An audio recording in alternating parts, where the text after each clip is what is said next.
நேற்றும் இன்றும் என்றும் மாறாத இயேசு கிறிஸ்துவின் அன்பான நாமத்தினாலே உங்களை வாழ்த்தி இந்த புதிய நாளிலும் தேவனுடைய ஜீவனுள்ள வார்த்தையின் மூலமாய் உங்களை சந்திப்பதில் நான் கர்த்தருக்குள் மகிழ்ச்சி அடைகின்றேன். 2 கொரிந்தியர் 9:8. மேலும் நீங்கள் எல்லாவற்றிலும் எப்பொழுதும் சம்பூர்ணமுடையவர்களாயும் சகலவித நற்கிரியைகளிலும் பெருகிறவர்களாயும் இருக்கும்படியாக தேவன் உங்களிடத்தில் சகலவித கிருபையையும் பெருக செய்ய வல்லவராயிருக்கிறார். ஆமென். And God is able to make all grace abound toward you, that you always having all sufficiency in all things may have an abundance for every good work. Amen. கர்த்தருடைய நாமம் மகிமைப்படுவதாக. ஆண்டவர் இந்த நாளில நம்முடைய வாழ்க்கையில எவையெல்லாம் பெருக வேண்டும் என்று அவர் விரும்புகின்றார். ஒவ்வொருடைய வாழ்க்கையிலும் நீங்களும் நானும் நற்கிரியைகளில பெருக வேண்டும் என்று கர்த்தர் விரும்புகின்றார்.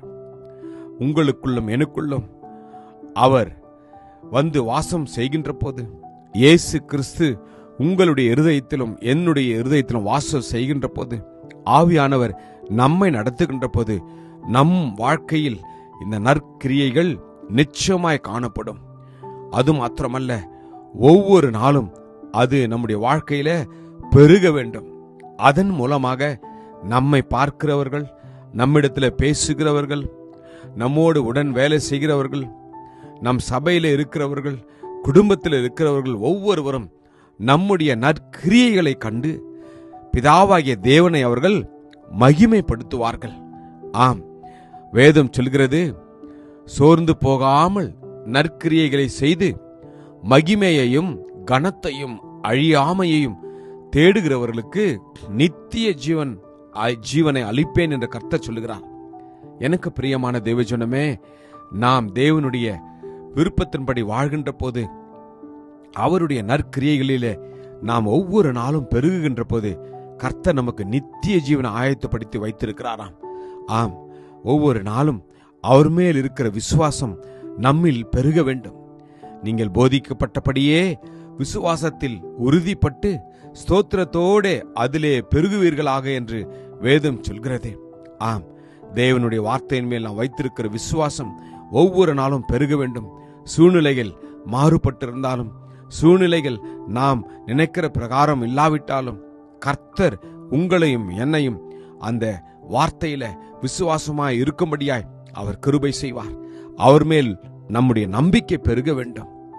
பரிசுத்த ஆவியின் பலத்தினாலே உங்களுக்கு நம்பிக்கை பெருகும்படிக்கு நம்பிக்கையின் தேவன் விசுவாசத்தினால் உண்டாகும் எல்லாவித சந்தோஷத்தினாலும் சமாதானத்தினாலும் உங்களை நிரப்புவாராக. ஆம், கர்த்தருடைய வார்த்தையிலே நம்பிக்கை நமக்கு இருக்க வேண்டும். உலகத்தில் உள்ள காரியங்கள் எது நம்மை எதிர்த்தாலும் தேவன் ஜீவன் உள்ளவராயிருக்கின்றார். அந்த வார்த்தையை நாம் நம்புகின்ற போது ஒவ்வொரு நாளும் கர்த்தர் மேல், அவருடைய அன்பில் மேல், அவருடைய வார்த்தையின் மேல், அவருடைய கிரியைகள் மேல் நம்முடைய நம்பிக்கை பெருகும். அது மாத்திரமல்ல, நம்முடைய கிரியைகள் தேவனுடைய சித்தத்தின்படி பெருக வேண்டும். கர்த்தருக்குள் நீங்கள் உறுதிப்பட்டவர்களாயும் அசையாதவர்களாயும் கர்த்தருடைய கிரியையிலே எப்பொழுதும் பெருகிறவர்களாயும் இருங்கள் என்று வேதம் நமக்கு சொல்கிறது. சோர்ந்து போகாமல் நற்கிரியைகளை செய்கிறவர்களாக நம்மை நாம் அர்ப்பணிப்போமா? கர்த்தர் உதவி செய்வார். கிருபையும் இரக்கமும் நிறைந்த நல்ல தகப்பனே, ஆண்டவரே, ஒவ்வொரு நாளும் எங்களுடைய வாழ்க்கையில அப்பா நற்கிரியைகளிலே பெருக எங்களை நாங்கள் அர்ப்பணிக்கிறோம். அப்பா, எங்கள் வாழ்க்கையில் விசுவாசம் பெருகட்டும், நம்பிக்கை பெருகட்டும், கிருபை பெருகட்டும். அப்பா, ஆம் தகப்பனே, நம்முடைய கர்த்தரின் கிருபை கிறிஸ்து இயேசுவின் மேலுள்ள விசுவாசத்தோடும் அன்போடும் கூட எங்களிடத்துல பரிபூர்ணமாய் பெருகிற்று என்று வேதம் சொல்லுது போல எங்களுடைய வாழ்க்கையில பெருகும்படியாக அர்ப்பணிக்கிறோம். ஆசீர்வதியும். இயேசுவின் நாமத்திலே ஜெபிக்கிறோம் ஜீவனுள்ள நல்ல தகப்பனே.